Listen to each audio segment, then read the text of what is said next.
ಗಣಪತಾಯೇ ನಮಃ. ಶ್ರೀ ಗುರುದೇವ ರುದ್ರಾಯ ನಮಃ. ಎಲ್ರಿಗೂ ನಮಸ್ಕಾರ ಸ್ನೇಹಿತರೆ, ನಾನು ನಿಮ್ಮ ಪ್ರಕಾಶ್.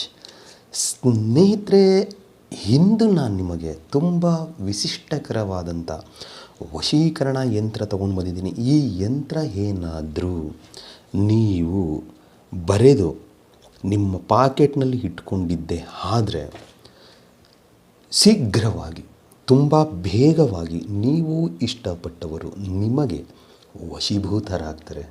ಅದನ್ನು ಯಾವತ್ತು ಮಾಡಬೇಕು, ಹೇಗೆ ಮಾಡಬೇಕು ನಾನು ತಿಳಿಸ್ಕೊಡ್ತೀನಿ.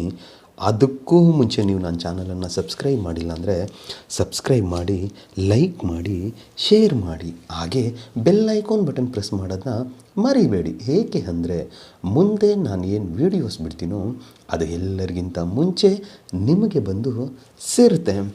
ಸ್ನೇಹಿತರೆ, ಬನ್ನಿ ಅದರ ವಿಧಾನ ಏನು ತಿಳ್ಕೋಣ. ಮೊದಲಿಗೆ ಈ ಕ್ರಿಯೆಯನ್ನು ಗುರುವಾರದ ದಿನ ಮಾಡಬೇಕಾಗುತ್ತೆ. ದಿಕ್ಕು ಬಂದು ಉತ್ತರ ದಿಕ್ಕು. ಏನು ನೀವು ಯಾರನ್ನು ಇಷ್ಟಪಡ್ತಾ ಇದ್ದೀರೋ ಅವ್ರಿಗೆ ಏನೆಲ್ಲ ಪ್ರಯೋಜನ ಮಾಡಿದರು, ಏನೆಲ್ಲ ಪ್ರಯತ್ನ ಪಟ್ಟರು, ಅವರು ನಿಮಗೆ ವಶೀಭೂತರಾಗ್ತಿಲ್ಲ ಅಂದರೆ, ಅವರು ನಿಮ್ಮ ಕಂಟ್ರೋಲ್ಗೆ ಬರ್ತಾ ಇಲ್ಲ ಅಂದರೆ, ನಿಮ್ಮನ್ನು ಅವರು ಇಷ್ಟಪಡ್ತಾ ಇಲ್ಲ ಅಂತ ಹೇಳಿದ್ರೆ, ಗುರುವಾರದ ದಿನ ಬೆಳಿಗ್ಗೆ ಬೇಗನೆ ಎದ್ದು ಸ್ನಾನ ಎಲ್ಲ ಮಾಡಿ ದೇವರಿಗೆ ಪೂಜೆಯನ್ನು ಮುಗಿಸಿದ ನಂತರ ನೀವು ದೇವರ ಮನೆಯಲ್ಲೇ ಉತ್ತರ ದಿಕ್ಕಿಗೆ ಕುಳಿತುಕೋಬೋದು. ಅಥವಾ ಯಾವುದಾದ್ರೂ ಬೇರೆ ಸಪ್ರೇಟ್ ಕೊಠಡಿ ಇದ್ದರೆ ಆ ಸಪ್ರೇಟ್ ಕೊಠಡಿಯಲ್ಲಿ ಹೋಗಿ ನೀವು ಕುಳಿತುಕೊಳ್ಳಿ. ಮಂಚದ ಮೇಲೆ ಕುಳಿತುಕೊಳ್ಳೋಕೆ ಹೋಗ್ಬೇಡಿ, ನೆಲದಲ್ಲಿ ಕುಳಿತುಕೊಳ್ಳುವಾಗ ಕೆಳಗಡೆ ಯಾವುದಾದ್ರೂ ಒಂದು ಕೆಂಪು ಬಟ್ಟೆ ಅಥವಾ ಅರಿಶಿಣದ ಬಟ್ಟೆಯನ್ನು ಆಸನವಾಗಿ ಹಾಕ್ಕೊಂಡು, ವೈಟ್ ಬಟ್ಟೆನೂ ನಡೆಯುತ್ತೆ, ಆಸನವಾಗಿ ಹಾಕಿಕೊಂಡು ಕುಳಿತುಕೊಂಡು ಇದಕ್ಕೆ ಬೇಕಾಗಿರೋದು ಒಂದು ಭುಜಪತ್ರೆ ಬೇಕಾಗುತ್ತೆ, ಮತ್ತು ಕಸ್ತೂರಿ, ಗೋರಂಜನ, ಕುಂಕುಮ, ಕರ್ಪೂರ.